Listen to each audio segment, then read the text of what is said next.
تو کیا ہم یہ کہیں کہ یہ خدا کا قہر ہے، یا ہم یہ کہیں کہ یہ مجبوری ہے، خدا نے مسلمانوں کے حصے میں دولت نہیں دی؟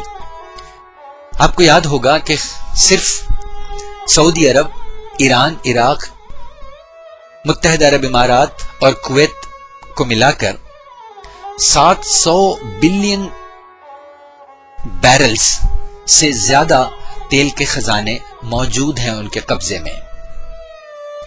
اور دوسری طرف بعض مسلم ممالک کی غربت کا یہ حال ہے کہ اوسطاً وہاں کے عوام کو اتنا بھی کھانا نصیب نہیں، اتنے روپے بھی ان کے کھانے پہ، غذا پہ، لباس پہ، رہنے پہ خرچ نہیں ہوتے جتنے اکیلے یونائٹڈ کنگڈم میں کتوں کے لیے تحفے پہ خرچ ہوتے ہیں، تحائف پہ خرچ ہوتے ہیں.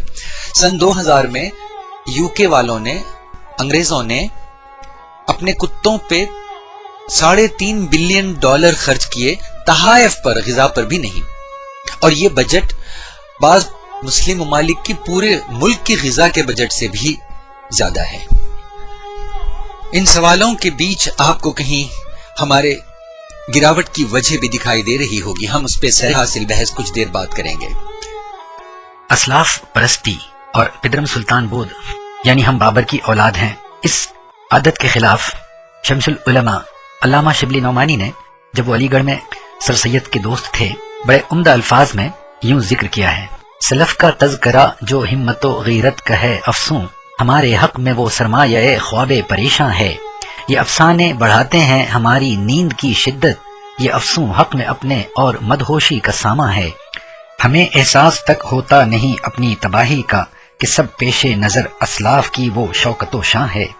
ہماری کلفتیں سب دور ہو جاتی ہیں یہ سن کر کہ دنیا آج تک اسلام کی ممنون احساں ہے. مزے لیتے ہیں پہروں تک کسی سے جب یہ سنتے ہیں کہ یورپ دولت عباس کا اب تک سناخواں ہے. نہیں رہنے کو یہاں گھر تک مگر چرچے یہ رہتے ہیں کہ اب تک قصر ہمراہ قبلہ گاہ رہ نورداں ہے. خود ان پڑھ مگر اس زوم میں اترائے پھرتے ہیں کہ دنیا میں ہمیں سے زندہ اب تک نام یوں نہ ہے. نظر آتے ہیں ہم کو عیب اپنی خوبیاں بن کر، ہم اپنے جہل کو بھی یہ سمجھتے ہیں کہ عرفاں ہے.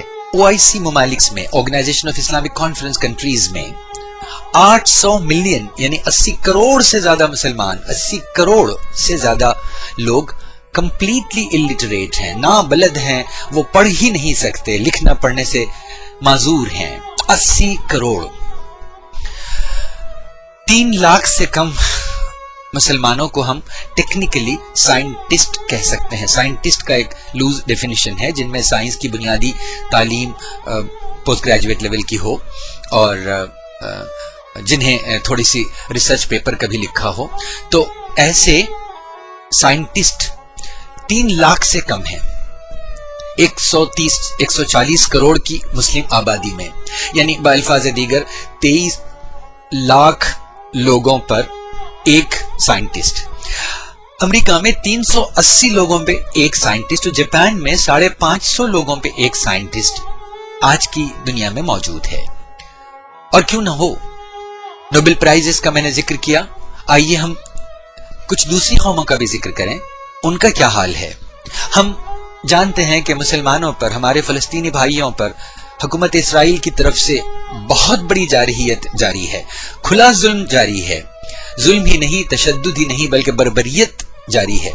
لیکن اسرائیل کو اگر ہم الگ اور وہاں کے یہودیوں کو الگ تصور کریں، یہودی قوم کو ہم الگ سے دیکھیں اور اسرائیلی حکومت کی پالیسیوں کو الگ سے دیکھیں، تو ایک چونکا دینے والی حقیقت سامنے آئے گی.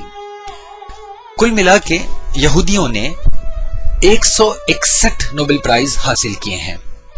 161. اور ان کی آبادی کتنی ہے؟ صرف 135 لاکھ، 1 کروڑ 35 لاکھ، یعنی 1.5 کروڑ سے کم.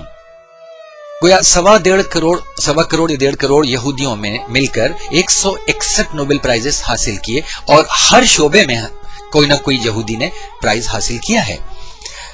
گویا 75,000 یہودیوں میں ایک نوبل پرائز ونر ہے. امریکنوں نے، کوئی امریکہ کی آبادی کوئی 300 ملین یا 30 کروڑ مان لیجئے، تو ان کے Nobel laureates 227 Nobel price winners ہیں. گویا 1.27 ملین امریکنز میں 1 نوبل پرائز ونر ہے، جبکہ مسلمانوں میں 23 کروڑ مسلمانوں میں 1 نوبل پرائز ونر ہے۔ ہم کس حقیقت کا سامنا کر رہے ہیں؟ 75,000 یہودیوں میں 1 نوبل پرائز ونر اور 23 کروڑ مسلمانوں میں 1 نوبل پرائز ونر۔ ہاں، اگر یہ حقیقت ہے تو چونکا دینے والی ہے، غلط ہے تو آئیے ہم حقیقت کا پتہ لگا لیں۔